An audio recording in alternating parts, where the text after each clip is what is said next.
श्रीमान् वेङ्कटनाथार्यः कवितार्किककेसरी वेदान्ताचार्यवर्यो मे सन्निधत्तां सदाहृदि श्रीवेङ्कटनाथज्जो कैतक्कियसीह सर्वतन्तसतन्तो वेयन्तार्यवय्यो मयि सन्निध्येयुसैतयं हि यजं मे नमः तियसाननाहम् सत्यं दासार अच्युयं धिरजोयिं कलुननैतडतमालम् अहिन्दनयरो सहाय लेक्ककगन्दम् அச்சுத சதகத்திலே ஆரம்பத்துல சில விஷயங்கள்லாம் அழகா பார்த்தோம். சாஸ்திரத்துல மட்டுமே தெரிந்து கொள்ளப்படக்கூடிய எம்பெருமான் அவன் ஞான சத்திய ஞான அனந்த ஸ்வரூபனா இருக்கான். வேதம் அவனை சொல்லும் போது ஜெகத்தை எல்லாம் சிருஷ்டிப்பவன், ஆனால் அவன் சிருஷ்டிக்கப்படாதவன். ஜெகத்தை எல்லாம் ரட்சிப்பவன், அவன் ரட்சிக்கப்படாதவன் அப்படின்னு சொல்லுகிறது. அது மட்டும் இல்லாமல் எல்லா இடத்திலையும் இருக்கக்கூடிய எம்பெருமான் ஒவ்வொன்றிலையுமே பரிபூர்ணனாக இருக்கான். இங்க கொஞ்சம் இருக்கான் அங்க கொஞ்சம் இருக்கான் அப்படின்னு இல்லாமல் ஒரு வஸ்துலையும் பரிபூர்ணனா இருக்கான். அது எப்படி இருக்க முடியும்? ஒரு வஸ்துலயே பரிபூர்ணமா இருந்தா அப்புறம் இன்னொரு வஸ்துல இருக்க முடியாதுன்னு கேட்டா, பரிபூர்ணம்னா என்ன அர்த்தம்? அந்த வஸ்துல இருந்துட்டே அவன் அவனுடைய சக்தியில எந்த குறவும் இல்லாமல் இருக்கான் அர்த்தம். அவனுடைய சக்தியோ அவனுடைய மகிமையோ அதுல துளியும் குறையாது. ஒரு சின்ன நீர் துளிக்குள்ள பகவான் இருந்தா கூட அதனால அவனுக்கு எந்த குறவும் வராது. அதனால எல்லா இடத்துலையும் பரிபூர்ணமா இருக்கான்னா எந்த சின்ன வஸ்துல இருந்தாலும் அவனுடைய பிரபாவத்திலேயோ சக்தியிலேயோ எந்த குறவும் கிடையாது அப்படின்னு அர்த்தம். தேன பிரதிவஸ்து பூர்ணகா, ஒவ்வொரு வஸ்துலையும் பூர்ணனாக இருக்கான் அப்படின்னு அவனை பற்றி அந்த விஷயத்தை சொன்னார். இந்த மாதிரி வேதாந்த சாஸ்திரங்களிலே எம்பெருமானை பற்றி பிரதானமான விஷயங்கள் என்னென்ன சொல்லிருக்காளோ அதையெல்லாம் அழகா சொல்லிட்டு வர. இப்போ அதுல 11வது ஸ்லோகம் பார்க்கணும். ஆமா, இப்போ சயலான தரண நியமன சாமித்தன நியம சண்டியோ சவ்வதனு சுவசி அச்சுயசவ்வோ சைதம்சிய கஜ்ஜ காரணத்தன கபுரோ சகலானாம் தரண நியமன स्वामित्व नियम संस्थित सर्वतनुः श्रूयसे अच्युत सर्वः सदा दर्शित कार्य कारणत्व कर्पूरः.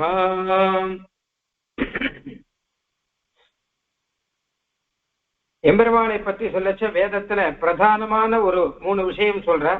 முதல் விஷயம் என்ன கேட்டா, எம்பெருமான் எல்லாருக்கும் ஆத்மாவாக இருக்கக்கூடியவன்.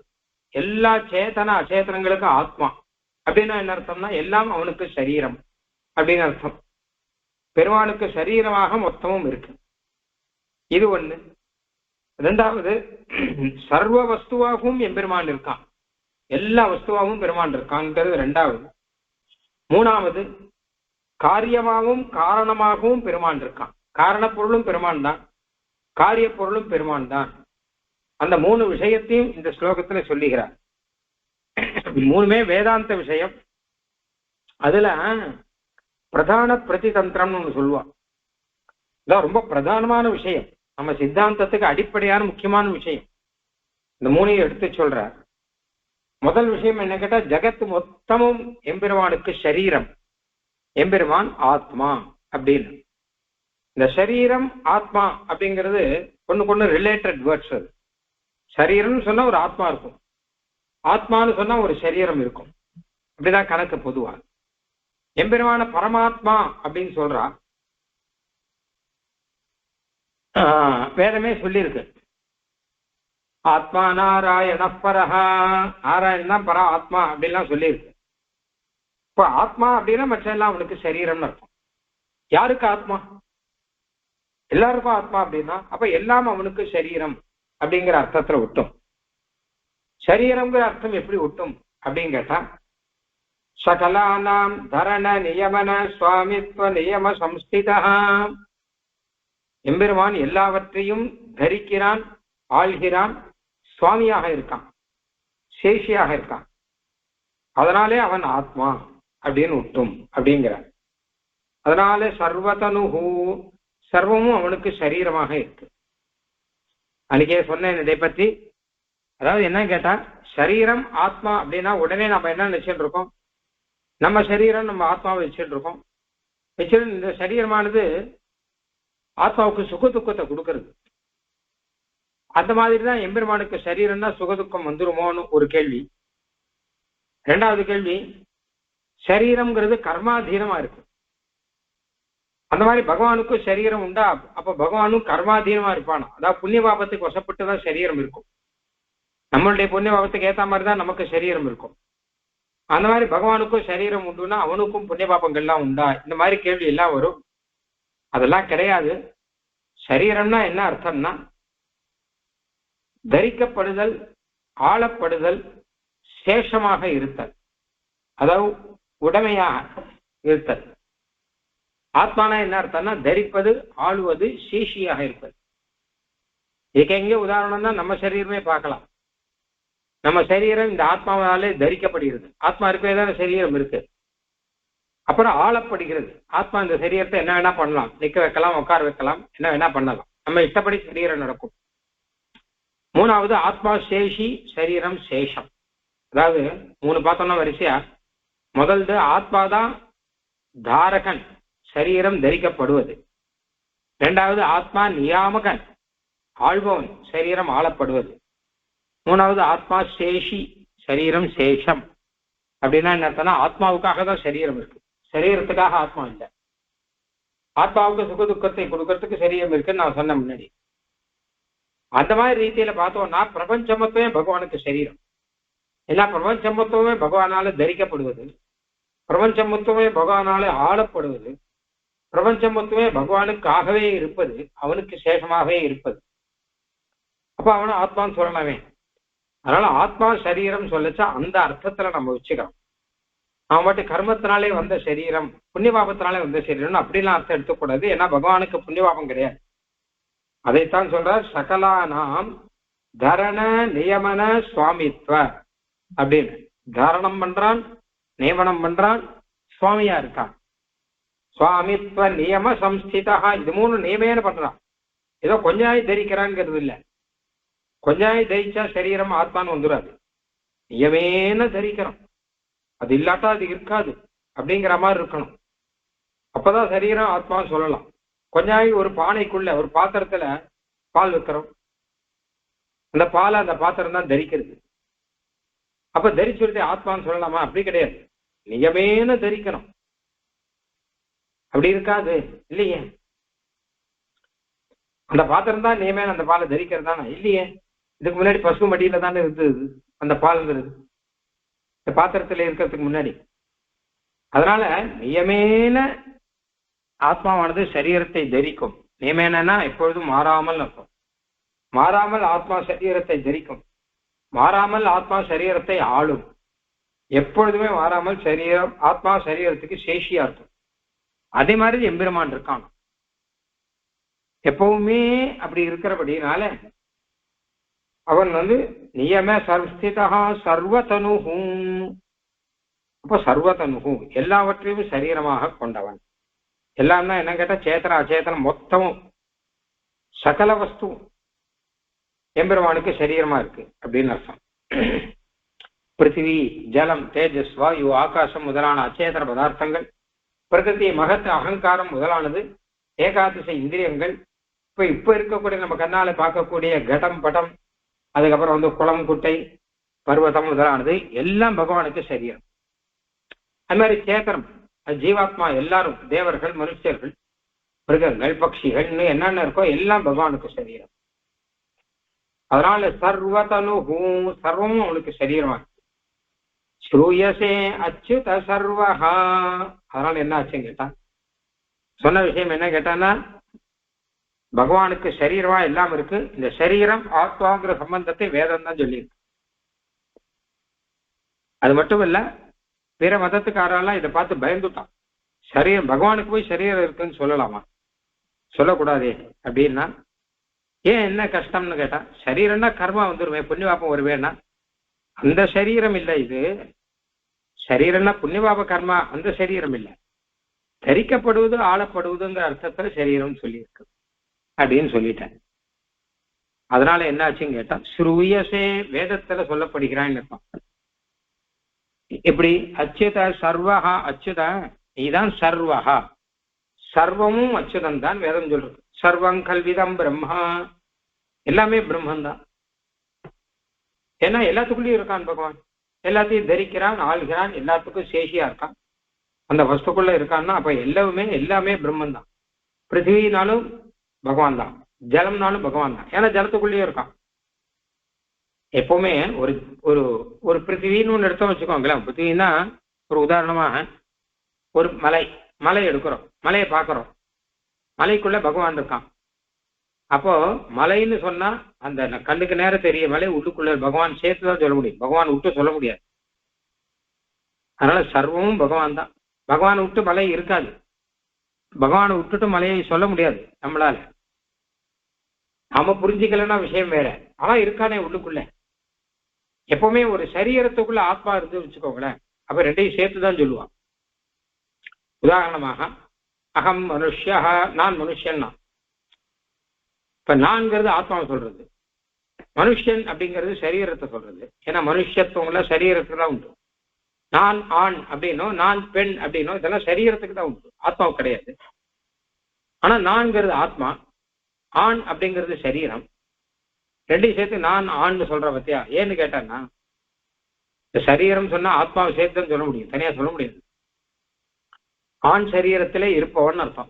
நான் ஆண் சரீரத்திலே இருப்பவன், நான் மனுஷன், நான் மனுஷ சரீரத்திலே இருப்பவன் அப்படின்னு அர்த்தம். நான் பெண் அப்படின்னா நான் பெண் சரீரத்திலே இருப்பவன் அப்படின்னு அர்த்தம். அதே மாதிரிதான் இந்த பிரபஞ்சமே பிரம்மம் அப்படின்னா இந்த பிரம்மம் பிரபஞ்ச சரீரத்திலே இருக்கிறது அப்படின்னு அர்த்தம். பிரபஞ்சமே பிரம்மத்துக்கு சரீரமா இருக்கும் இல்லையோ, ஆனால் சரீரத்துல இருக்கிறதுங்கிற அர்த்தத்துல சொல்றது உண்டு இல்லையோ. அப்ப சர்வமும் பிரம்மன் தானா, சர்வமும் சரீரமாக கொண்டு உள்ள இருக்கிறது பிரம்மன் தான் அப்படின்னு அர்த்தம். அதனால தத்தோசி சர்வஹா, அதனால சர்வனாகவும் பெருமாளே இருக்கான், எல்லாமாகவும் பெருமாள் தான் இருக்கான். எல்லா வஸ்துக்குள்ளேயும் இருக்கான், அந்த வஸ்துவை சொல்ற சப்தத்தினாலையும் சொல்லப்படுறான். வஸ்துக்குள்ளே இருக்கு அப்படின்னால அதுவும் பெயர் இவனுக்கும் ஆயிடுறது. மனுஷன்னு சரீரத்தை சொன்னா கூட ஆத்மா வரைக்கும் குறிக்கும் அது, மனுஷ சரீரத்திலே இருப்பவன் இந்த மாதிரி. இது ரெண்டாவது விஷயம். முதல் விஷயம் சர்வம் பகவானுக்கு சரீரம்னு. ரெண்டாவது விஷயம் அதனால என்ன கேட்டா எல்லாமாகவும் பகவானே இருக்கான். எதுவானாலும் பிரபஞ்சமானாலும் பகவான். ஜோதிம் ஸ்ரீ விஷ்ணு புவனானி விஷ்ணு அப்படின்னு ஆரம்பிச்சு ஸ்ரீ விஷ்ணு புராணத்தோட ஸ்லோகம். எல்லா ஜோதிஷும் விஷ்ணு தான், எல்லா லோகங்களும் விஷ்ணு தான், எல்லாமே விஷ்ணுதான்னு சொல்றது ஒண்ணு ஒண்ணா எடுத்து சொல்லி. பூமி விஷ்ணுதான், ஜலம் விஷ்ணுதான், தேஜஸ் விஷ்ணுதான், ஆகாசம் விஷ்ணுதான், எல்லாம் விஷ்ணுதான். ஏன்னா எல்லாத்துக்குள்ளேயும் அந்தர்யாமியா இருக்கான் அப்படின்னு அர்த்தம். அதனால சர்வமும் பகவான், சர்வம் விஷ்ணு அப்படின்னு சொல்லலாம் தாராளமாக. அப்படி பெருமாள் இருக்காங்க. அப்புறம் அடுத்த விஷயம் சதா தரிசித காரிய காரணத்துவ கர்ப்புரஹா. இது ஒரு வேதாந்தத்துல அழகான விஷயம். எப்பவுமே காரியமாகவும் காரணமாகவும் இருக்கக்கூடியவன் பெருமான் அப்படின்னு. அதாவது உலகத்துல எல்லாத்துக்கும் மூல காரணமாக ஆதி காரணமாக பிரகிருத்தின்னு ஒண்ணு இருந்தது. அந்த பிரகிருத்தியிலேருந்து அச்சேதனங்கள்லாம் உண்டாச்சு மொத்தமும். அப்ப அந்த பிரகிருத்தியா பகவான் தான் இருக்கான். இந்த பிரகிருத்திலேருந்து வந்ததுதான் இந்த இந்த பஞ்சபூதங்கள், பிருத்திவி அப்பு தேஜஸ் வாயு ஆகாசம் எல்லாம் அந்த பிரகிருத்திலேருந்து வந்ததுதான். நம்ம சரீரம் உட்பட எடுத்துக்கோங்களேன், எல்லாம் அந்த பிரகிருத்திலேருந்து வந்ததுதான். அப்போ பிரகிருத்தியா யார் இருக்கான்னா பகவான் இருக்கான். இந்த பிரகிருத்திலேருந்து உண்டான பஞ்சபூதங்களா யார் இருக்கான்னா அதுவும் பகவான் தான் இருக்கான். அப்ப காரணமாகவும் பகவான் தான் இருக்கான், காரியமாகவும் பகவான் தான் இருக்கான். காரணம்னா காரண பொருள், காரியம்னா அந்த காரணத்திலேருந்து உண்டானதுக்கு காரியம்னு பேர். தமிழ்ல காரியம்னா அர்த்தம் வேற, தமிழ்ல காரியம்னா ஒரு ஆக்ஷன், ஒரு செயல் அர்த்தம். இப்ப இங்க சொல்ற காரியம் அப்படின்னா ஒரு காரணத்திலேருந்து உண்டானதுக்கு காரியம்னு பேர். லோகத்துல காரணத்திலேருந்து நிறைய உண்டாகிறது. பிரகிருத்திலேருந்து மகத்து உண்டாச்சு, மகத்திலேருந்து அகங்காரம் உண்டாச்சு, இதெல்லாம் பாக்குறோம். அந்த மாதிரி பஞ்சபூதங்கள் உண்டாச்சு, அந்த மாதிரி நம்ம சரீரம் உண்டாச்சு. இது எல்லாம் பகவான் தான். சரீரம்னா ஏன்னா சரீரத்துக்குள்ள பகவான் இருக்கான். அப்ப காரணம் யாருன்னா அந்த காரண வஸ்துக்குள்ள இருக்கிற பகவான் தான் காரணம். காரியம் யாரு அப்படின்னா அந்த காரிய வஸ்துக்குள்ள இருக்கிற பகவான் தான் காரணம். அதனால காரிய காரணத்துவ கர்ப்புரஹா, காரியத்துவம் காரணத்துவம் ரெண்டும் கலந்து சகலமா பெருமாள் இருக்கான். பெருமானே காரணம், பெருமானே காரியம் அப்படிங்கிற மாதிரி இருக்கான். இந்த வேதாந்தத்துல அழகா என்ன சொல்லுவா, சூக்ஷ்ம சேதனா சேதன விசிஷ்ட பிரம்ம காரணம், ஸ்தூல சேதனா சேதன விசிஷ்ட பிரம்ம காரியம் அப்படின்வா. அதாவது இப்ப பிரகிருதி தான் காரணம் சொன்ன வச்சுக்கோங்க, பிரகிருதிக்குள்ள இருக்கிற பகவான் காரணம். பஞ்சபூதங்கள் உண்டாச்சுன்னு வச்சுக்கோங்க, பஞ்சபூதங்கள்ல இருக்கிற பகவான் காரியம், ஏன்னா அவன் உண்டாயிருக்கான் அப்படின்னு அர்த்தமாச்சு. எல்லாத்துக்குள்ளேயும் பகவான் இருக்கான், அவனை விட்டு காரணமும் கிடையாது, அவனை விட்டு காரியமும் கிடையாது. அப்ப அவனை சேர்த்துண்டா அப்ப அவனே காரணமாகவும் இருக்கான், அவனே காரியமாகவும் ஆகான் அப்படின்னா இருக்கு. இது உபனிஷத்துல வேதத்துல இது முக்கியமான விஷயம். பெருமானே காரணம், பெருமானே காரியங்கள். இதுக்கு ஏக விஜானேன சர்வ விஜானம் அப்படின்னு பெயர் இருக்கு. அது கொஞ்சம் புரிஞ்சுக்கிறது கஷ்டம்.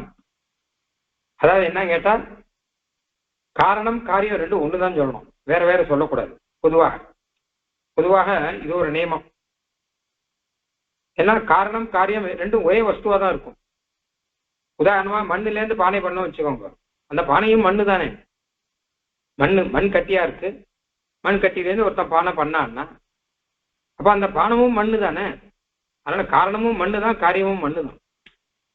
என்ன விஷயம் கேட்டா, காரணமா இருக்கச்சு அது மண் கட்டியா இருந்தது, அதை பானை பண்ணப்புறம் அது பானை ரூபத்துல ஆயிருக்கு. அதே மண்ணு தான், ஒரே மண்ணு தான். அது உருண்டையா கட்டியா இருந்தது, அப்படி இல்லாமல் பானையா இருக்கு. அதே மாதிரிதான் ஸ்வர்ணம், தங்க கட்டி இருந்தது, தங்க கட்டிலேருந்து ஆபரணம் பண்ணான்னு வச்சுக்கோங்க. அப்ப அந்த ஆபரணமும் தங்கம் தான், காரணம் வேற இல்லை, அந்த தங்கமே தான் அது. ஆனா அது முதல்ல கட்டியா இருந்தது, இப்ப ஆபரணமா இருக்கு அப்படின்னு வருது. அந்த மாதிரி காரணமும் காரியமும் ஒன்னா இருக்கணும். இப்ப பார்த்தா காரணமும் காரியமும் ஒன்னா இருக்கு. ஏன்னா காரணம் எதுனா பிரகிருதிக்குள்ளே இருக்கிற அந்தர்யாமையா இருக்கிற பகவான் தான் காரணம். காரியம் எது அப்படின்னா இந்த பிரகிருத்திலேருந்து வந்த பஞ்சபூதங்கள், இதுக்குள்ள அந்தர்யாமையா இருக்கிற பகவான் தான் காரியம். பகவானே காரணம், பகவானே காரியம். இப்ப காரணமும் காரியம் ஒன்னா எடுத்துலையோ. என்ன கேட்டா, காரண வஸ்துக்குள்ள இருக்கான்னு அதனால காரணம், காரிய வஸ்துக்குள்ள இருக்கான்னு அதனால காரியம். மண்ணு பானையே எடுத்துப்போமே, மண் கட்டியா இருக்கச்சு மண் கட்டிக்குள்ள பகவான் இருக்கான், பானையா இருக்கச்சு அந்த பானைக்குள்ளேயும் பகவான் இருக்கான். அப்போ வேதாந்த சாஸ்திரப்படி சொல்லணும்னா எப்படி சொல்லணும்னா, மண் கட்டிலேருந்து பானை உண்டாச்சுன்னு சொன்னா போறாது. மண் கட்டியாக இருக்கிற பகவான் கிட்டேருந்து பானையாக இருக்கிற பகவான் உண்டானார் அப்படின்னு சொல்லணும். ஏன்னா பகவானை விட்டுட்டு வேதாந்த படிச்சா பகவான் விட்டு சொல்லக்கூடாது. சொல்லக்கூடாதுன்னா என்ன, சொல்லலாம், ஆனா புரிஞ்சுக்கச்சு பகவானோட சேர்த்துதான் புரிஞ்சுக்கணும். பகவான் இல்லைன்னு நினைக்க கூடாது. அப்போ மண் கட்டியா இருக்கிற பகவான் கிட்டேருந்து பானையா இருக்கிற பகவான் வந்தார், தங்க கட்டியா இருக்கிற பகவான்கிட்டேருந்து ஆபரணமா இருக்கிற பகவான் வந்தார், அப்படிதான் அர்த்தம். ஏன்னா எல்லாத்துக்குள்ளேயும் பகவான் இருக்கார். பிரம்மன்னு சொல்லுவோம், அந்த பிரம்ம அப்படின்னு சொல்ற பரபிரம்மம் பரமாத்மா நாராயணன் சகல வஸ்துக்குள்ளேயும் இருக்கார். ஆனா நம்ம அப்படி சொல்லலையே. அப்படின்னா நம்ம பேசச்சு அப்படி சொல்லலையே. நான் கடைக்கு போய் கத்திரிக்காய் வாங்கிட்டு வரேன் அப்படின்னு சொல்றேன் இல்லையோ, அதுவே தவிர கத்திரிக்காய்க்குள்ள இருக்கிற பகவானை வாங்கிட்டு வரேன் அப்படின்னு நான் சொல்லலை. நான் 10 ரூபா கொடுத்து வாங்குறேன்னு சொல்றேனே தவிர 10 ரூபாயா இருக்கிற பகவானை கொடுத்து வாங்குறேன் அப்படின்னு சொல்லலை. ஆனா உண்மையில அதுதான் தத்துவம். ஏன் சொல்லல அப்படின்னு கேட்டா, தேவையில்லை சொல்லலை. எப்பவுமே மனுஷன் தேவையானதுதான் சொல்லுவான், தேவையில்லாத சொல்ல மாட்டான். பகவான் இருக்காருங்கிறது எனக்கு தெரியும், அவ்வளவுதான். அதை நான் சொல்லணும்னு அவசியம் இல்லை. அதனால நான் 10 ரூபா கொடுத்து நான் கத்திரிக்காய் வாங்கினேன் அப்படின்னு சொல்லினா போதும், விஷயம் மேட்டர் கன்வே ஆயிடும். ஆனா வேதாந்த திருஷ்டியில பார்த்தோம்னா, சாஸ்திர திருஷ்டின்னு பேர் இருக்கு. வேதாந்த சாஸ்திர திருஷ்டியில பார்த்தோம்னா 10 ரூபாய் 10 ரூபாயா இருக்கிற பகவானை கொடுத்து கத்திரிக்காயா இருக்கிற பகவானை வாங்கினான் அப்படின்னு தான் சொல்லணும். அது ரொம்ப பெரிய ஞானிகள்லாம் அப்படி சொல்லுவாங்க. அதுக்கு 2 உதாரணம் கொடுத்துருக்கான் ஸ்ரீபாஷ்யத்துல. முதல் உதாரணம், இந்த பிரஹ்லாதன் அப்படிதான் பேசுவாராங்க. பிரஹ்லாதன் பேசச்ச அவர் அந்த மாதிரிதான் பேசுவார். அவர் என்ன சொல்றாருன்னா, மத்த சர்வம் அகம் சர்வம் மை சர்வம் ஜனார்தனே, நான் தான் எல்லா வஸ்தையும் சிருஷ்டிச்சேன்னார் அவர். நீர் எங்க சிருஷ்டிச்சேன்னா நான் எனக்குள்ள சிருஷ்டிச்சான்னு தனியா இல்லை, நான் தனியா நாராயணன் விட்டு நான் இல்லையே, எனக்குள்ள இருக்கிற நாராயணன் சிருஷ்டிச்சார். அந்த மாதிரிதான் வாமதேவன் ஒருத்தர், அவர் மோட்சத்துக்கு போனவர், அவரும் அப்படிதான் சொன்னாராம். அகம் அனுரபவம் கக்ஷிவான்னு ஆரம்பிச்சு நான் தான் எல்லாம் அப்படிங்கிறார். நம்மாழ்வார் எடுத்துக்கலாமே, கடஞ்சாலம் செய்தேனும் யானே என்னும் கடஞ்சாலமாவேனும் யானே என்னும்ங்கிறாரு. அந்த மாதிரி ரீதியில சர்வகா சர்வமா பகவான் இருக்கான். இப்ப எல்லாம் பகவான் அப்படின்னு சொல்லலாம் அப்படின்னாச்சு. அப்போ அதனால காரியமாகவும் பகவான் இருக்கான், காரணமாகவும் பகவான் இருக்கான். பகவானே காரணம், பகவானே காரியம். காரண பொருளுக்குள்ள பகவான் இருக்கான், காரிய பொருளுக்குள்ளேயும் பகவான் இருக்கான். காரண பொருளுக்குள்ள இருந்துன்னு காரணமா இருக்கான், காரிய பொருளுக்குள்ள இருந்துன்னு காரியமா இருக்கான். அப்போ பிரளய காலத்துல பிரகிருதிக்குள்ள அந்தரியாமையா பகவான் இருக்கான், அவன் காரணம். சிருஷ்டி காலத்துல பஞ்சபூதங்களுக்குள்ள அந்தரியாமையா பகவான் இருக்கான், அவன் காரியம் அப்படின்னு ஆச்சு. ஆக இந்த மூணு விஷயம், ஒண்ணு பகவான் எல்லாத்துக்குள்ளும் ஆத்மாவாக இருக்கான்னு ஒண்ணு, ரெண்டாவது அதனால சர்வ வஸ்துவாகவும் இருக்கான்னு, மூணாவது அதனால காரணமாகவும் காரியமாகவும் பகவான் இருக்கான். இதுக்கெல்லாம் ஒண்ணுத்துக்கும் சிவாஷ்யத்துல ஒரு அதிகரணங்கள்லாம் இருக்கு, விசாரம் பெருசா இருக்கு. இங்க சுலபமா சுருக்கி கொடுத்துட்டார்.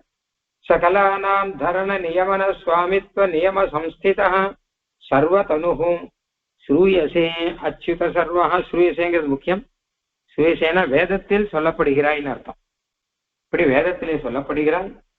சதா தரிசித காரிய காரணத்துவ கர்ப்புரா, எப்பவுமே காரியம் காரணம் இந்த ரெண்டும் சேர்ந்தவனாக கலந்தவனாக நீர் இருக்கிறாய் அப்படின்னு பெருமாள் கிட்ட சொல்ற.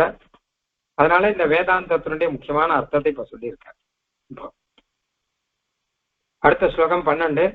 புரிஷ பகான சரீரோ புவனானம் ஹோசி அச்சி யௌவாயானம் நிய சங்கப்ப சனாஹோ வகசி நிமித்தத்தனம் வி அப்புவத்தசுய் அப்புவசத்தி அப்புயசத்தி.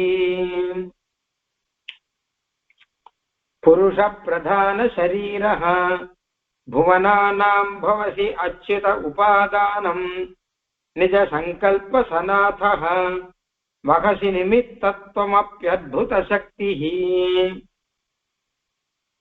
பகவான் காரணமா இருக்கார் அப்படின்னு சொன்னார் இல்லையோ, அது என்ன அழகா சொல்ற ஸ்லோகம் இது. காரணம்னா என்ன காரணமா இருக்கார் அப்படின்னு ஒரு கேள்வி வருது. ஏன்னா காரணத்துல 3 விதம் உண்டு, அப்படி இல்லாட்டா 2 விதம் உண்டு சுருக்கமா சொல்லணும்னா. ஒண்ணு உபாதான காரணம், ரெண்டாவது நிமித்த காரணம். உபாதான காரணம் அப்படின்னா என்ன கேட்டா, இது இங்கிலீஷ்ல ரா மெட்டீரியல் அப்படின்வா. அதாவது எந்த வஸ்து காரணமோ அது உபாதான காரணம். நிமித்த காரணம்னா அதை செய்யறவர் ஒருத்தர் இருக்கிறோம் இல்லையோ. இப்ப மண்ணுல இருந்து பானை வருதுன்னு வச்சுக்கோங்களேன், மண்ணு தான் உபாதான காரணம் பானைக்கு. நிமித்த காரணம் யாருன்னா அந்த மண்ணுல இருந்து பானையை செய்யறவர், அவர் குயவன், அவர் நிமித்த காரணம். இந்த மாதிரி எல்லாத்துக்கும் 2 காரணம் இருக்கும். உபாதான காரணம், நிமித்த காரணம். உபாதான காரணங்கிறது அந்த வஸ்து, அந்த பொருள். நிமித்த காரணங்கிறது அது செய்யறவர், முக்காவாசி சேத்தனா இருப்பார், ஒரு ஆள் தானே செய்வார், அவர் தான் நிமித்த காரணமா இருப்பார். மாதிரி எல்லாத்துக்கும் உண்டு ஒரு உபாதான காரணம், ஒரு நிமித்த காரணம் அப்படின்னு 2 உண்டு. எதுவானாலும் கடையில் போய் நம்ம தங்கத்துல மோதிரம் வாங்குறோம் வச்சுக்கோங்க, உபாதான காரணம் என்ன அப்படின்னா தங்க கட்டி, அதுல இருந்தானே மோதிரம் பண்ணா. நிமித்த காரணம் எதுன்னா அந்த பொற்கொள்ளர், அவர் தானே அந்த தங்க கட்டிலிருந்து மோதிரத்தை உண்டாக்குறார், அவர் நிமித்த காரணம். இப்படி எல்லா வஸ்துக்கும் உபாதான காரணம், நிமித்த காரணம் அப்படின்னு 2 இருக்கும். அப்ப இந்த பிரபஞ்சத்துக்கு உபாதான காரணம் யாரு, நிமித்த காரணம் யாரு அப்படின்னா அழகா சொல்ற, அந்த உபாதான காரணம் நிமித்த காரணம் எல்லாமே பகவான் தான் அப்படின்னா. இந்த பிரபஞ்சத்துக்கும் பகவான் தான் உபாதான காரணம், பகவான் தான் நிமித்த காரணம் அப்படின்னு. அது எப்படி? பகவானே அந்த வஸ்துவா, காரணமான வஸ்துவாவும் பகவான் இருக்கார், அந்த வஸ்துவை வச்சு பண்றவரும் பகவானா இருக்கார், 2மே பகவானா இருக்காரு. எப்படின்னு கேட்டா அது வேதம் அழகா சொல்றது. உபாதான காரணமாகவும் நிமித்த காரணமாகவும் சகலவித காரணமாகவும் எம்பெருமானே இருக்கா அப்படிங்கிறத வேதம் அழகா சொல்லியிருக்கு. அதை விளக்குறாரு இங்க. ஒரு உதாரணம் பார்க்கலாம். சகல அச்சேதன வஸ்துகளுக்கும் உபாதான காரணம் எதுனா பிரகிருதி. பிரகிருதி தான் பிரகிருத்தின்னு ஒண்ணும், அதுல இருந்தா எல்லாம் உண்டாச்சு. அந்த பிரகிருதிக்குள்ள பகவான் இருக்கா. அப்ப பகவான் உபாதான காரணம். வெறும் பிரகிருதி இல்லையா, பகவானை விட்டுட்டு பிரகிருதின்னு கிடையாது. நான் முதல்ல சொன்னேன் இல்லையா, பகவானை விட்டுட்டு எதுவுமே இருக்காது. அப்போ பிரகிருதினா அந்த பிரகிருதிக்குள்ள பகவான் இருக்கார் அப்படின்னால பகவான் உபாதான காரணம் ஆயிட்டார். சரி, நிமித்த காரணம் எது அப்படின்னா அந்த பிரகிருத்திலேருந்து இதை சிருஷ்டிக்கிறவர் அவர் யாருன்னா அதுவும் பகவான் தான். ஏன்னா பகவான் தான் சிருஷ்டிக்கிறார். பிரகிருதியிலேருந்து பஞ்சபூதங்கள்லாம் வச்சுக்கோங்களேன் உதாரணத்துக்கு, அதுல சிருஷ்டிக்கிறவர் பகவான் தான். அப்ப அவர் தான் நிமித்த காரணம். நிமித்த காரணம்னா நிமித்த காரணமா இருக்கோ என்ன பண்ணுவான் கேட்டான்னா அந்த காரணத்திலேருந்து இந்த காரியத்தை உண்டு பண்ணுவான். இப்போ கோயவன் மண்ணிலேருந்து ஆரம்பிச்சு மண்ணிலேருந்து மண் கட்டியை பிசிஞ்சு அதுல இருந்து குடத்தை உண்டாக்குறாரு இல்லையா, செய்யறவர். ஒரே ஒரு வித்தியாசம் என்ன கேட்டா, இந்த துணி நெய்யறவர், பானை செய்யறவர், நகை செய்யற பொற்கொள்ளர் இவெல்லாம் கஷ்டப்பட்டு செய்யறான். பகவானும் செய்வான், ஆனா கஷ்டப்பட மாட்டான், ஒரு சங்கல்பத்தினாலே செய்வான். இதுல இருந்து அது உண்டாகட்டும் சங்கல்பம் இருந்தா போறோம், எல்லாம் உண்டாயிடும். அதனால்தான் நிஜ சங்கல்ப சனாத சங்கல்பத்தோட கூட இருக்க அப்படின்னாலும் பகவான் நிமித்த காரணம். நான் சங்கல்பிச்சு செய்யறான் இல்லையோ, இதுல இருந்து அது வரட்டும்னு. அதனால பெருமாள் நிமித்த காரணம். உபாதான காரணங்கிறது தானே மாறும், நிமித்த காரணங்கிறது மாற வைக்கிறவர். அது தானே மாறும்னா என்ன அர்த்தம்னா, மண்ணுதான் பானையா மாறி இருக்கு, ஆனா அது மாற வைக்கிறவர் குலாலர் குயவன், அவர் நிமித்த காரணம்னாச்சு. இப்ப ரெண்டுமே பகவானா இருக்கார். ஏன்னு கேட்டாலும் உபாதான காரணத்துக்குள்ள பகவான் இருக்கு அப்படின்னால ஒரு உபாதான காரணமா இருக்கார். சரி, உபாதான காரணம் எது அப்படின்னு கேட்டா அழகா சொல்ற புருஷ பிரதான சரீரஹா. ரெண்டு காரணம் இருக்கு. ஒண்ணு புருஷன் பேர், இன்னொன்னுக்கு பிரதானம்னு பேர். இந்த பிரதானம் தான் பிரகிருதின்னு சொல்லிட்டு இருக்கேன் நானு. புருஷன்னா அந்த ஜீவாத்மா, அதாவது ஜீவாத்மாக்கள் நிறைய பேர் இப்ப பிறக்கிறார்கள். இவர்களுக்கெல்லாம் மூல காரணமா ஜீவாத்மாக்கள் தான் இருந்திருக்காங்க. சேத்தனம் அச்சேதனம் பிரபஞ்சத்துல ரெண்டு இருக்கு. அச்சேதனத்துக்கு மூல காரணம் பிரகிருதி, சேதனத்துக்கு மூல காரணம் சேதனர்கள் தான், ஜீவாத்மாக்கள் தான். இப்ப ரெண்டுக்குள்ளேயும் பகவான் இருக்கான். அதனால ரெண்டுத்துக்குமே காரணம் அவன் தான். புருஷ பிரதான சரீரஹா. எப்பவுமே நம்ம சித்தாந்தத்துல தத்துவத்திரயம்னு சொல்லுவான். சேத்தனம் அச்சேதனம் ஈஸ்வரன், இது மூணு எப்பவும் இருக்கும். பிரளய காலத்துல கூட இருக்கும், பிரளய காலத்துல போனாலும் இருக்கும், மோட்சத்துக்கு போனாலும் இருக்கும், சம்சாரத்திலையும் இருக்கும். இது மூணு மாறவே மாறாது. ஒரு நாளும் சேத்தனம் அச்சேதனம் ஆகாது, அச்சேதனம் சேதனம் ஆகாது, சேத்தனோ அச்சேதனோ ஈஸ்வரன் ஆகாது, ஒரு நாள் ஆகாது. மூணு தனித்தனி, இந்த மூணு. ஆனா என்ன வேடிக்கைன்னா ஒண்ணுக்குள்ள ஒண்ணு இருக்கு. இப்ப நம்ம சரீரம் இருக்குன்னு வச்சுக்கோங்களேன், சரீரம் அச்சேதனம், இந்த சரீரத்துக்குள்ள இந்த ஜீவாத்மா இருக்கான், அப்புறம் அதுக்குள்ள பரமாத்மா இருக்கான். அப்ப மூணு பேர் இருக்கா. சரீரம்னு ஒண்ணு இருக்கு, ஜீவாத்மான்னு ஒருத்தன் இருக்கான், பரமாத்மான்னு ஒருத்தர் இருக்கா. மூணு வேற வேறதான். என்ன ஆனாலும் சரீரம் ஆத்மாவாகாது, ஜீவாத்மா பரமாத்மா ஆகாது. மூணு வேற வேறதான். ஆனால் இந்த மூணு ஒண்ணுக்குள்ள ஒண்ணு இருக்கு இல்லையா, சரீரத்துக்குள்ள ஜீவாத்மா, ஜீவாத்மாக்குள்ள பரமாத்மா அப்படின்னு இருக்கு இல்லையா, அதுதான் வேடிக்கை. அதனால என்ன ஆச்சு அப்படின்னு கேட்டான்னா, அந்த சரீரமா பரமாத்மா இருக்கான்னு சொல்றேன், அந்த சரீரமா ஜீவாத்மா இருக்கான், அகம் மனுஷா நான் மனுஷனா இருக்கேன்னு சொல்றான். அந்த மாதிரி பார்த்தோம்னா நான் எதுக்காக சொன்னேன், இந்த மூணும் இது தத்துவத்திரேன்னு பேர். சேத்தனம் அச்சேதனம் ஈஸ்வரன், இந்த மூணு எப்பவுமே இருக்கும். பிரளய காலத்துல கூட மூணு இருக்கு. ஈஸ்வரன் தான் பகவான், அச்சேதனம் தான் பிரகிருதி, சேதனம் தான் ஜீவாத்மா. இது மூணு பிரளயத்துல கூட இருக்கு. இப்ப பிரளயத்திலேருந்து சிருஷ்டிச்சு வரைச்சும் அதுவும் மூணு இருக்கு.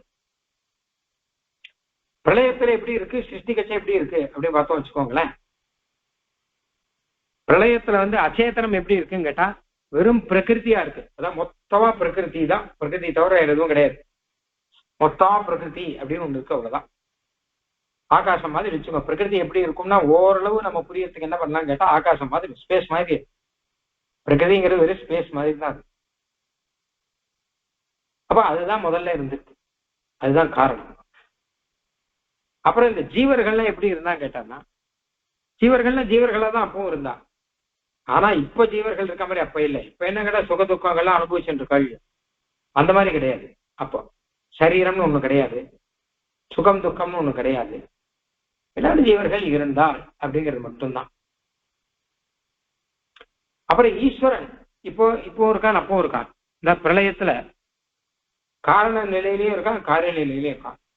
காரண நிலையில எப்படி இருக்கான்னு கேட்டா, அந்த பிரகிருத்தின்னு சொன்னாலும் இல்லையோ அதுக்குள்ள இருக்கான், அந்த ஜீவன் சொன்னாலும் இல்லையோ அதுக்குள்ள இருக்கான். காரிய நிலையில் எப்படி இருக்கான்னா, இந்த பிரகிருத்திலேருந்து வந்த வஸ்துக்கள் இருக்கும் இல்லையோ அதுக்குள்ள இருக்கான். இந்த மாதிரி ஜீவர்களே இப்போ பல சரீரங்கள்லாம் எடுத்திருக்கா இல்லையோ அவளுக்குள்ள இருக்கான் அப்படின்னு இருக்கு. அதனால இந்த மூணு இருக்கு, சேதனம் அச்சேதனம் ஈஸ்வரன், மூணு எப்பவும் உண்டு. அதுல முக்கியமான விஷயம் என்ன கேட்டா, மூணு தனித்தனியா இருக்காது. சேத்தனம் அச்சேதனம் சொன்னா அதுக்குள்ள ஒரு சேத்தனன் இருப்பான், சேதனம் சொன்னா அதுக்குள்ள ஒரு ஈஸ்வரன் இருப்பான். அப்படிதான் இருக்கும். அப்ப எப்பவுமே எல்லாத்துக்குள்ளயும் பகவான் இருக்கு அப்படின்னால அவனே காரணமாகவும் இருக்கான், அவனே காரியமாகவும் இருக்கான்னு ஆறுது. அதுல உபாதான காரணமா இருக்கான்னு சொல்றதுக்கு காரணம் என்னன்னு கேட்டா, உபாதான வஸ்துக்குள்ள அவனுக்கு உள்ளுக்குள்ள இருக்கு அப்படின்னா. நிமித்த காரணமா இருக்கான் பகவான் சொல்றான். என்ன தாற்பயத்துல கேட்டா, சங்கல்பம் பண்ணி அவன் தான் சிருஷ்டிக்கிறான். அதனால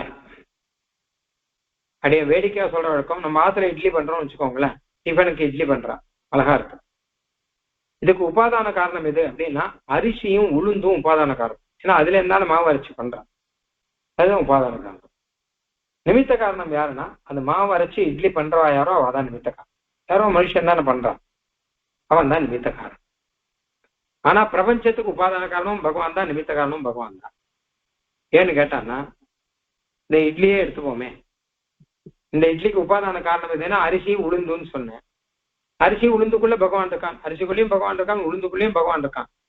அப்ப அவன் தான் உபாதான காரணம் அப்படின்னு சொல்லலாம். நிமித்த காரணம் எதுனா ஈஸ்வரன் தான், ஏன்னா அவன் சங்கல்பத்தால் தான் மொத்தமும் நடக்கிறது. அதனால நிமித்த காரணம். புருஷ பிரதான சரீரஹ புவனானாம் பவசி அச்சுத உபாதானம். அச்சுதனே, புவனானாம் லோகத்துக்கெல்லாம் உபாதானம் பவசி, நீதான் உபாதான காரணமா இருக்க. ஏன்னு கேட்டா, புருஷ பிரதான சரீரஹ, புருஷனுக்குள்ளேயும் ஆத்மாவா இருக்க. பிரதானம்னா பிரகிருதிக்குள்ளேயும் ஆத்மாவா இருக்க. இந்த புருஷனும் பிரகிருதி உனக்கு சரீரமா இருக்கு. உபாதானங்கிறது இது ரெண்டு தான். ஒண்ணு புருஷன் ஜீவனு பெயர், ஜீவனும் பிரகிருதியும், இது ரெண்டும் உனக்கு சரீரம். அதனால நீ அதுக்குள்ள இருந்துட்டு நீ உபாதானமா இருக்க. நிஜ சங்கல்ப சனாதா, அதே சமயம் சங்கல்பம் பண்ற நீ. அதனால என்ன ஆச்சுன்னா, வகசி நிமித்தத்துவம் அப்படி அத்புத சக்தி, அதனால நிமித்தமாவும் நீ ஆகிறாய். ஏன்னா சங்கல்பம் பண்ணி சிருஷ்டிக்கிறது நீ தானே. அதனால அத்புத சக்திங்கிறார். இதுதான் பகவானுடைய அத்புத சக்தி. ஏன்னா உலகத்துல எப்பவுமே உபாதானமாயும் நிமித்தமாயும் ஒருத்தர் இருக்க மாட்டார். நம்ம பானையை பார்த்தோமோ இல்லையோ, மண்ணிலேருந்து பானை இருக்கு. உபாதான காரணம் மண்ணு, மண்கட்டி. நிமித்த காரணம் அந்த குயவன். வேற வேறதான். துணி இருக்கும், துணியை நெய்யறான்னு வச்சுக்கோங்க. உபாதான காரணம் பஞ்சு நூல் இதெல்லாம். நிமித்த காரணம் அந்த நெய்யறவன். அவன் உபாதான காரணம் நிமித்த காரணம் ஆகாது, நிமித்த காரணம் உபாதான காரணம் ஆகாது. ஆனா பகவான் உபாதானமாயும் இருக்கார், நிமித்தமாயும் இருக்கார்.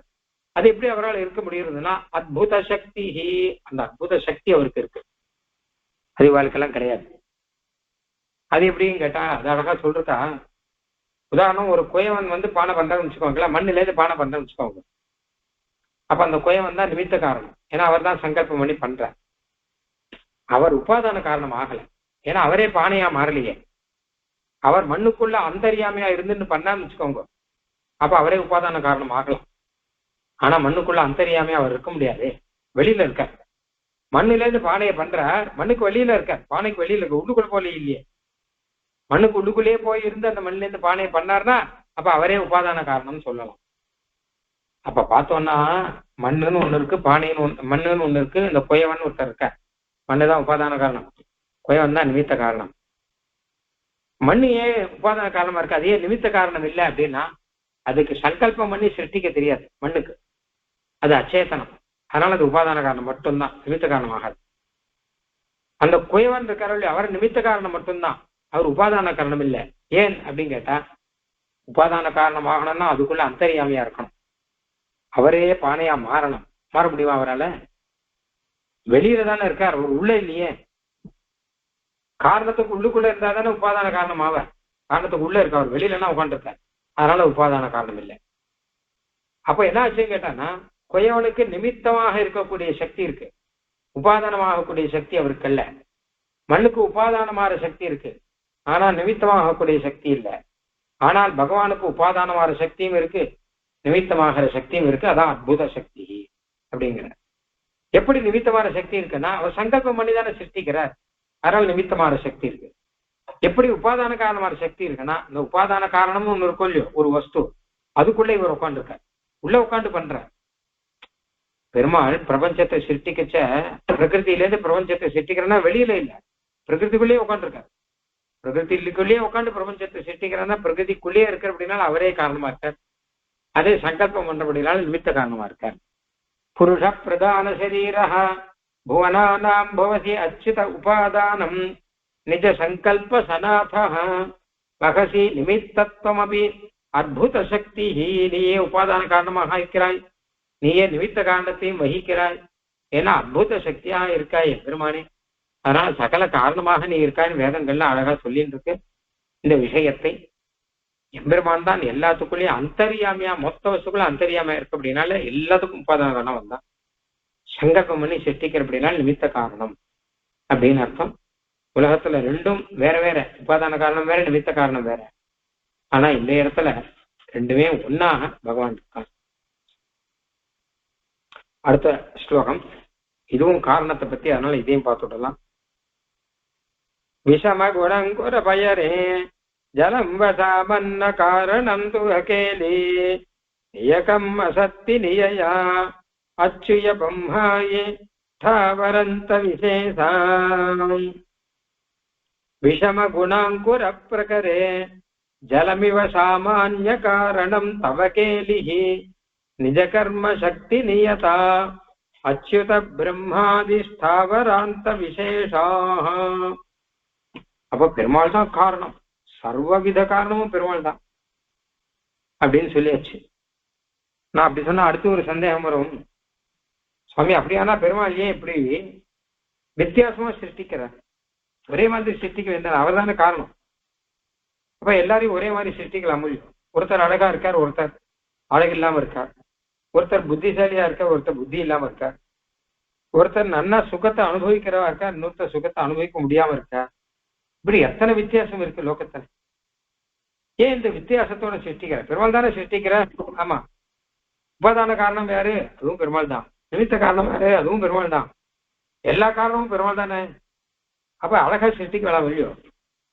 அதை விட்டுட்டு இத்தனை வித்தியாசத்தோட சிருஷ்டிக்கிறாரு பெருமாள், அது ஏன் அப்படின்னு ஒரு கேள்வி. அவர் இப்படிதான் சிருஷ்டிப்பார், அவர் சுதந்திரம், இவர் எப்படி வேணா சிருஷ்டிக்கலாம் அப்படின்னா அப்படி சொல்லக்கூடாது. அப்படி சொன்னா அவருக்கு கருணை இல்லைன்னு அர்த்தமாட்டு. ஏன்னா சில பேர் துக்கத்தோட சிருஷ்டிக்கிறார், சில பேர் சுகத்தோட சிருஷ்டிக்கிறார், பக்ஷபாதம் பார்க்கிறார். எல்லாருக்கும் ஒரே மாதிரி சிருஷ்டிச்சா பரவாயில்ல. சில பேர் புத்திசாலியா பிறக்கிறார், சில பேர் புத்தி இல்லாம பிறக்கிறார். ஏன் பெருமாள் பக்ஷபாதம் பார்க்கிறார்?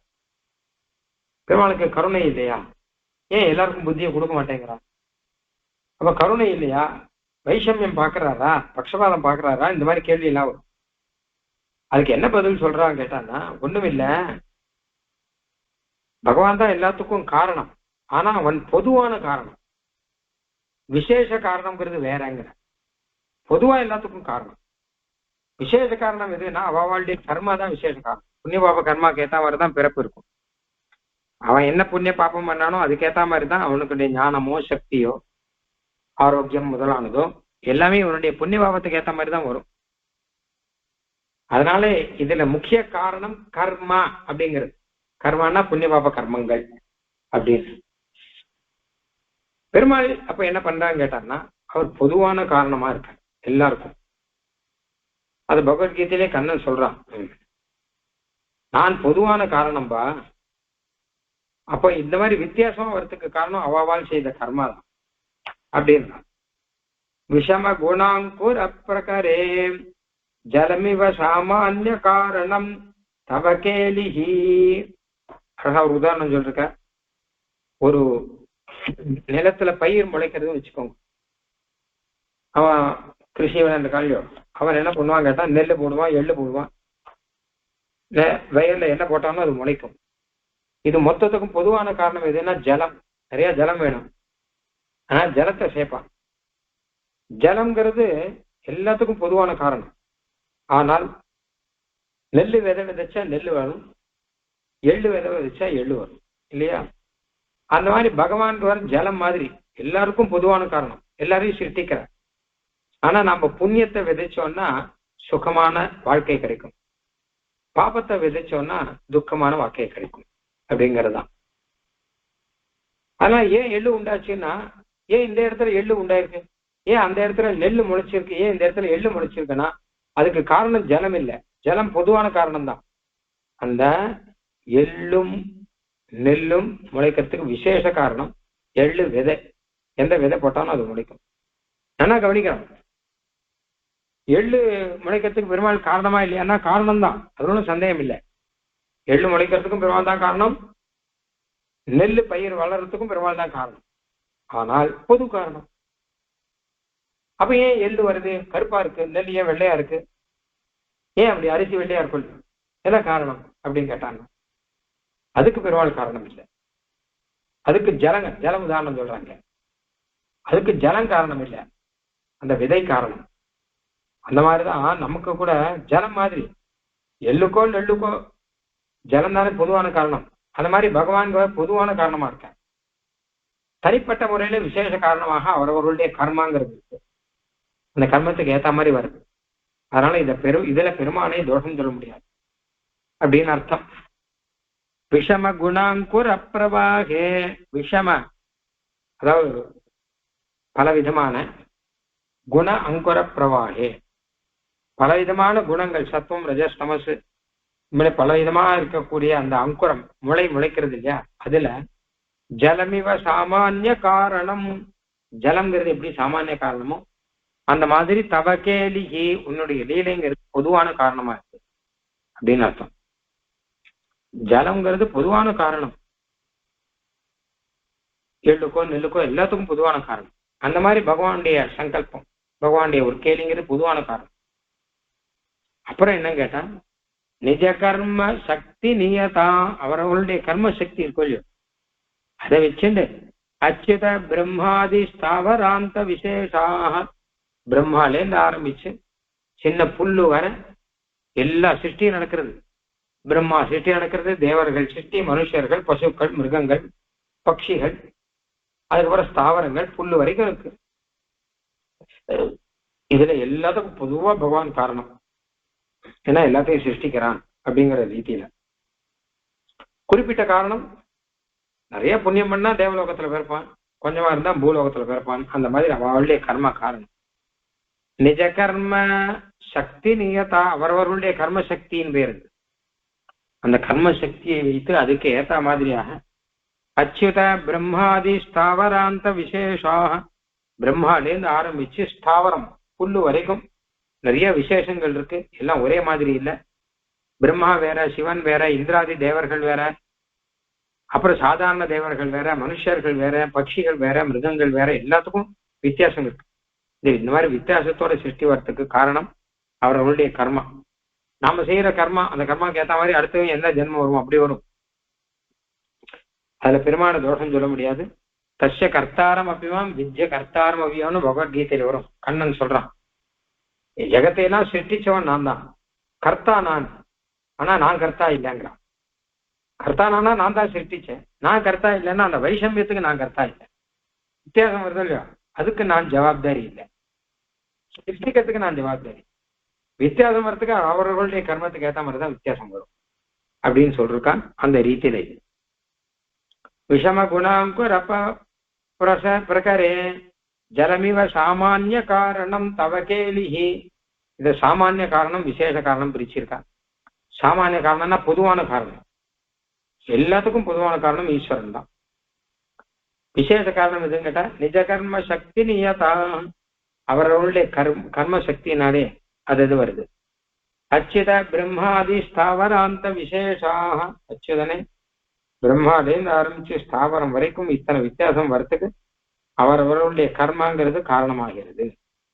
ஆக இப்படியாக இந்த காரணத்தை பற்றிய சில விஷயங்கள் எல்லாம் இன்னைக்கு பார்த்தோம். முதல் ஸ்லோகத்திலேயே சகலத்துக்குள்ளேயும் அந்தரியாமையா பகவான் இருக்கான் அப்படின்னு சொல்லும் போதே அவன் காரணமாகவும் காரியமாகவும் இருக்கான். ஏன்னா காரண வஸ்துக்குள்ளேயும் அந்தரியாமையா இருக்கான், காரிய வஸ்துக்குள்ளேயும் அந்தரியாமையா இருக்கான்னு சொன்னார். அடுத்து இன்னைக்கு பார்த்தா ரெண்டாவது ஸ்லோகத்திலே பகவான் காரண வஸ்துக்குள்ள அந்தரியாமையா, அதாவது உபாதான காரணமாகவும் இருக்கான், நிமித்த காரணமாகவும் இருக்கான். உபாதான காரணத்துக்குள்ள அந்தரியாமையா இருக்க அப்படின்னால உபாதான காரணம், சங்கல்பம் பண்றபடினா நிமித்த காரணம் பார்த்தோம். 3வது ஸ்லோகத்துல பகவான் பொது காரணம், சாமானிய காரணம் தான். தனிப்பட்ட முறையில அவரவர்களுக்கு வித்தியாசங்கள் வருவதற்கு காரணம் அவர்களுடைய கர்மா தானே தவிர பகவான் இல்லை. பகவான் பொதுப்படையான காரணம் அப்படிங்கிறதையும் சொல்லி முடிச்சிருக்கார். இப்படி வேதாந்தத்துல ரொம்ப கஷ்டப்பட்டு ஸ்தாபனம் பண்ண விஷயங்கள் இவையெல்லாம் அதை சுருக்கமா சொல்லிட்டார். அடுத்து மேற்கொண்டு அடுத்த சில தகவல்கள் நம்ம அடுத்தடுத்த ஸ்லோகத்தை பார்க்கலாம். அது அடுத்த வாரம். கவிதார்க்கிக சிம்ஹாய கல்யாண குணசாலினே ஸ்ரீமதே வெங்கடேசாய வேதாந்த குரவே நமஹ.